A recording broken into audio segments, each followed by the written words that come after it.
Paano kung ang isang propesya na isinulat mahigit 4 na siglo na ang nakalipas ay malapit nang magbago sa buhay ng ilang mapapalad na tao sa 2026?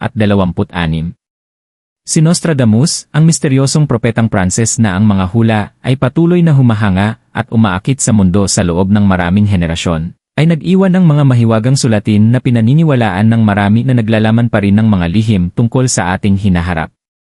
May ilang modernong astrologo ngayon na nagsasabing nakatago sa mga sinaunang talatang ito ang isang nakakagulat na mensahe tungkol sa kayamanan, oportunidad at kapalaran. Ayon sa kanilang mga interpretasyon, 4 na zodiac signs ang maaaring makaranas ng biglaan at hindi inaasahang pag-angat ng kanilang kapalaran. Ngunit alin nga ba ang mga zodiac sign na nakatakdang maranasan ang kahanga-hangang pagbabagong ito? At posible kaya na ang iyong zodiac sign ay isa sa kanila? Tuklasin natin ang misteryong ito ng magkasama. Sa loob ng maraming siglo, ang pangalang Nostradamus ay napapalibutan ng misteryo, paghanga at walang katapusang debate. Ipinanganak noong ika-16 na siglo, ang Pranses na astrologo at manggagamot na ito ay naging tanyag dahil sa pagsulat ng serye ng mga mahiwagang propesya na pinaniniwalaan ng maraming tao na naghulang ng malalaking pangyayari sa kasaysayan ng sangkatauhan. Mula sa mga kaguluhang pampolitika hanggang sa malalaking pagbabago sa mundo, ang kanyang mga misteryosong talata ay patuloy na kumukuha ng imahinasyon ng milyon-milyong tao sa buong mundo. Ngunit bukod sa mga digmaan at pandaigdigang pangyayari, may ilang tagapagpaliwanag na naniniwala na nagbigay rin si Nostradamus ng pahiwatig tungkol sa mga sandali ng malaking swerte at hindi inaasahang kasaganaan. Ayon sa ilang makabagong pagbasa sa kanyang mga sulatin, ang taong 2026 ay maaaring maging isang makapangyarihang punto ng pagbabago, lalo na para sa ilang partikular na zodiac signs. Iminumungkahi ng mga astrologo na nakatago sa mga sinaunang tekstong ito ang mga pahiwatig tungkol sa biglaang tagumpay sa pananalapi at mga oportunidad na maaaring magbago ng buhay. Totoo kaya na ang kapalaran ay nakasulat sa mga bituin? At kung ganoon nga, alin kaya sa mga zodiac sign ang maaaring nasa gilid ng pambihirang kayamanan sa 2026? Tuklasin pa natin ang propesyang ito. Paliwanag sa propesya ni Nostradamus. Sa buong kasaysayan, isinulat ni Nostradamus ang kanyang mga propesya sa maikling tulang talata na kilala bilang quatrains. Ang mga sulating ito ay sadyang ginawang misteryoso, puno ng mga simbolo, metapora, at nakatagong kahulugan na maaaring ipaliwanag sa maraming iba't ibang paraan. Dahil dito, sa loob ng maraming siglo ay sinubukan ng mga iskolar at astrologo na tuklasin ang tunay na mensahe sa likod ng kanyang mga salita. May ilan na naniniwala na ang kanyang mga hula ay naglarawan ng mga digmaan, mga sakunang pangkalikasan, at malalaking pagbabago sa politika bago pa man ito mangyari. Ngunit hindi lahat ng mga pangitain ni Nostradamus ay tungkol sa kaguluhan o pagkawasak. Sa ilang interpretasyon ng kanyang mga sulatin, may mga pahiwatig tungkol sa mga panahong ang ilang tao o grupo ay makakaranas ng biglaang swerte at kasaganaan. Ayon sa ilang astrologo, ang mga sandaling ito ay maaaring tumugma sa makapangyarihang galaw ng kosmos na nakaapekto sa kapalaran ng tao. Kamakailan, may ilang mananaliksik na nag-aaral ng kanyang mga quatrains ang nagsabing ang taong 2026 ay maaaring isa sa mga bihirang punto ng malaking pagbabago. Naniniwala sila na ang pagkakahanay ng mga planeta at mga siklo ng astrolohiya sa taong iyon ay maaaring lumikha ng isang natatanging pagkakataon para sa ilang zodiac signs. Bagamat hindi direktang binanggit ni Nostradamus ang mga zodiac sign, madalas na inuugnay ng mga modernong astrologo ang kanyang simbolikong wika sa mga galaw ng mga celestial na pattern. Ayon sa mga interpretasyong ito, 4 na zodiac signs ang maaaring lalong mapaboran sa makapangyarihang panahong ito ng pagbabago. Ngunit alin nga ba ang mga zodiac sign na maaaring nasa gilid ng pambihirang pag-angat ng kapalaran? Zodiac sign #1, Taurus. Ang unang zodiac sign na iniugnay ng maraming astrologo sa makapangyarihang pagbabagong ito ng kapalaran ay ang Taurus. Kilala ang mga Taurus sa kanilang tiyaga, determinasyon, at matibay na koneksyon sa material na katatagan. Sila ang uri ng mga taong bihirang sumuko sa kanilang mga layunin, kahit na ang pag-usad ay tila mabagal o puno ng hirap. Para sa maraming Taurus, ang nakalipas na ilang taon ay maaaring parang isang mahabang paglalakbay na puno ng mga hamon at pagkaantala. May mga pagkakataong lumitaw ang mga oportunidad, ngunit tila nawawala rin ito sa huling sandali. Gayunpaman, ayon sa mga astrologo, ang mabagal ngunit matatag na landas na ito ay maaaring paghahanda lamang para sa isang mas malaking pagkakataon. Ayon sa ilang interpretasyon na inuugnay sa mga simbolikong mensahe sa mga sulatin ni Nostradamus, ang taong 2026 ay maaaring maging isang mahalagang punto ng pagbabago para sa Taurus. Ang mga galaw ng mga planeta sa panahong ito ay maaaring magbukas ng mga pintuan na dati ay sarado, na magdadala ng hindi inaasahang mga oportunidad sa pananalapi. Maaaring mangyari ito sa iba't ibang paraan.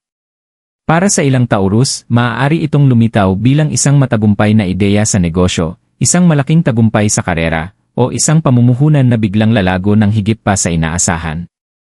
Ang iba naman ay maaaring matagpuan ang kanilang sarili sa tamang lugar sa tamang oras, nakikilala ang mga taong magbubukas ng mga bagong pagkakataon.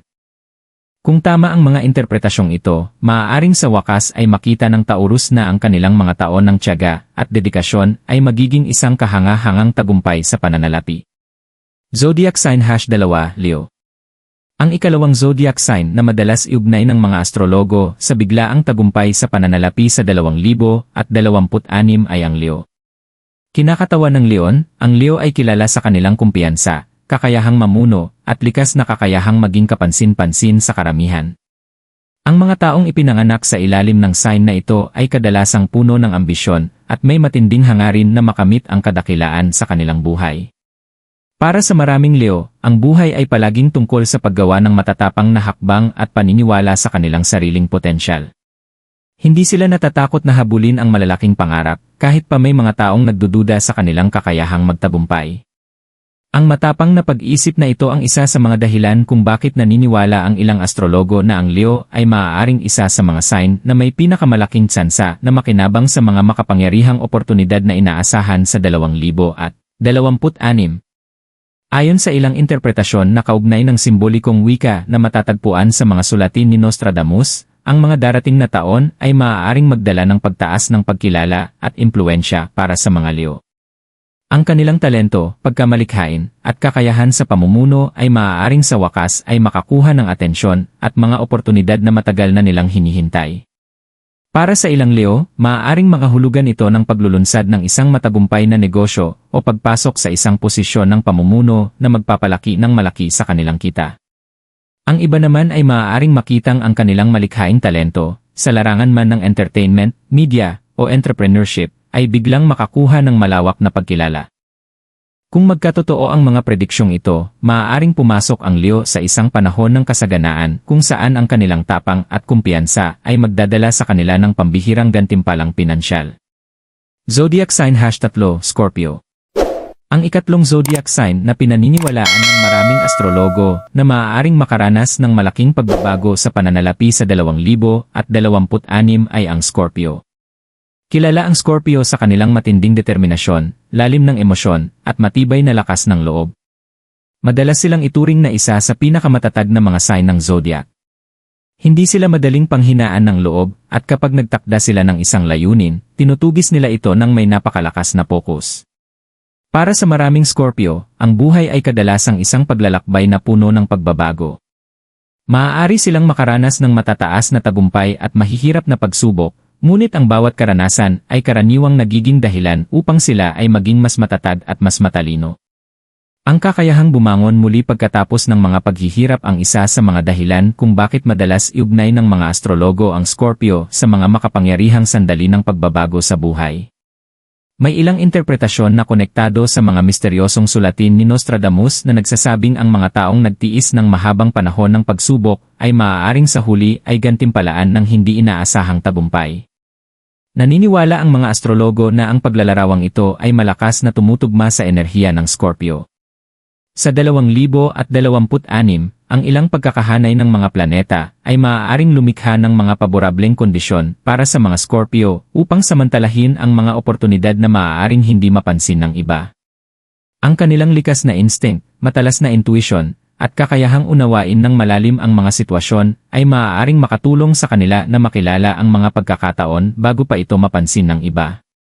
Para sa ilang Scorpio, maaaring makahulugan ito ng pagtuklas ng mga kumikitang pamumuhunan, paglulunsad ng mga makabagong negosyo, o pagpasok sa mga posisyon ng pamumuno na maaaring lubos na magbago sa kanilang pinansyal na kinabukasan. Ang kanilang kakayahang manatiling kalmado sa ilalim ng presyon at gumawa ng matatapang na estratehikong desisyon ay maaaring maglagay sa kanila sa natatanging posisyon upang makinabang sa biglaang pag-angat ng pananalapi. Kung magkatotoo ang mga interpretasyong ito, maaaring pumasok ang Scorpio sa isang panahon kung saan ang kanilang mga nakaraang pagsubok ay magiging matibay na hakbang patungo sa kasaganaan at pangmatagalang tagumpay sa pananalapi. Zodiac Sign #4 Capricorn. Ang ika-4 na zodiac sign na madalas iugnay ng mga astrologo sa malaking tagumpay sa pananalapi sa 2026 ay ang Capricorn. Kilala ang Capricorn sa kanilang disiplina, tiyaga, at matibay na dedikasyon sa mga pangmatagalang layunin. Madalas silang ituring na ilan sa pinakamasipag at pinakaestratehikong mga tao sa zodiac. Hindi sila umaasa lamang sa swerte, sa halip, maingat nilang pinaplano ang kanilang landas at patuloy na nagsusumikap upang makamit ang tagumpay. Para sa maraming Capricorn, ang paglalakbay patungo sa katatagan sa pananalapi ay bihirang maging mabilis o madali. Karaniwan nilang binubuo ang kanilang mga tagumpay ng dahan-dahan, hakbang-hakbang, at madalas ay nagsasakripisyo ng kaginhawaan sa kasalukuyan upang matiyak ang mas matatag na kinabukasan. Habang ang iba ay naghahabol ng panandaliang gantimpala, ang Capricorn ay karaniwang nakatuon sa paglikha ng pangmatagalang tagumpay. Naniniwala ang mga astrologo na ang mapagtiis at maingat na ugali na ito ay maaaring maglagay sa Capricorn sa isang makapangyarihang posisyon kapag nagsimulang lumitaw ang mga oportunidad ng 2026.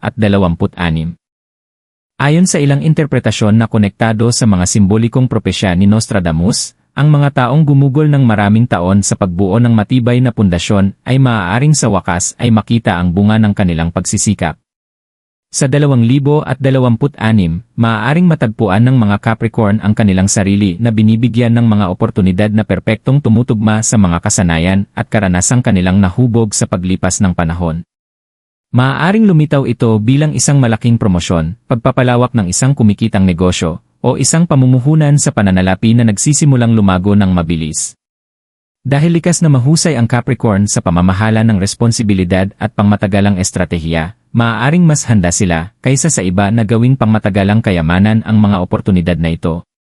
Kung tama ang mga interpretasyong ito, maaaring pumasok ang Capricorn sa isang yugto kung saan ang mga taon ng disiplina at pagpupursigi ay sa wakas ay magiging kahanga-hangang kasaganaan sa pananalapi. Nakatagong mensahe ng propesya. Habang maraming tao ang nakatuon lamang sa ideya ng biglaang kayamanan, madalas sinasabi ng mga astrologo na ang mga propesya ni Nostradamus ay karaniwang may mas malalim na kahulugan. Ang kanyang mga sulatin ay bihirang maging simpleng mga hula lamang. Sa halip, ang mga ito ay simbolikong mensahe tungkol sa tamang panahon, paghahanda, at kung paano nabubuo ang kapalaran kapag dumating ang tamang sandali. Ayon sa ilang interpretasyon, ang propesya na konektado sa 2026 ay maaaring hindi lamang tungkol sa perang biglang dumarating. Sa halip, maaaring inilalarawan nito ang isang panahon kung kailan ang ilang tao ay sa wakas ay makakatagpo ng mga oportunidad na tumutugma sa pagsisikap, katatagan, at karanasang kanilang nabuo sa loob ng maraming taon. Sa madaling salita, ang biglaang swerte ay maaaring resulta ng isang mahabang paglalakbay na tahimik na naghahanda sa kanila para sa tagumpay. Ang ideyang ito ay malinaw na tumutugma sa 4 na zodiac signs na nabanggit kanina. Ang Taurus na may tiyaga, ang Leo na may kumpiyansa, ang Scorpio na may katatagan, at ang Capricorn na may disiplina ay may isang mahalagang katangian, sila ay mga sign na nakakatiis sa mga pagsubok at patuloy na sumusulong. Sa ganitong paraan, maaaring ipinapaalala ng propesya na ang swerte ay madalas napupunta sa mga taong handa kapag ang oportunidad ay sa wakas ay dumating. Kahit gaano man kahanga-hanga ang mga interpretasyong ito, mahalagang tandaan na ang mga propesya tulad ng kay Nostradamus ay kadalasang simboliko at maaaring magkaroon ng maraming iba't ibang kahulugan. May ilang tao na tinitingnan ang mga ito bilang misteryosong mga pahiwatig tungkol sa hinaharap. Habang ang iba naman ay nakikita ito bilang makapangyarihang paalala na ang tamang panahon at oportunidad ay maaaring magkaroon ng hindi inaasahang papel sa ating buhay. Maging magkatotoo man ang mga prediksyong ito ayon sa interpretasyon o hindi, ang ideya sa likod nito ay nananatiling nakakapagbigay inspirasyon. Minsan, ang pinakamalalaking oportunidad ay dumarating kapag hindi natin inaasahan, lalo na para sa mga taong gumugol ng maraming taon sa pagsusumikap, pagkatuto, at paghahanda para sa mas malaking bagay. Kaya kung ang iyong zodiac sign ay Taurus, Leo, Scorpio, o Capricorn, maaaring magandang bantayan ang taong 2026. Maaaring magdala ito ng mga bagong pagkakataon, nakakagulat na tagumpay, o mga oportunidad na maaaring magbago ng direksyon ng iyong buhay. Ngayon naman, gusto naming marinig ang iyong opinyon. Ano ang iyong zodiac sign, at naniniwala ka ba na ang mga prediksyon, tulad ng kay Nostradamus, ay maaaring may nakatagong katotohanan tungkol sa hinaharap? Ipaalam sa amin sa comments, at huwag kalimutang mag-subscribe para sa mas marami pang kahanga-hangang kaalaman tungkol sa astrolohiya at mga propesya.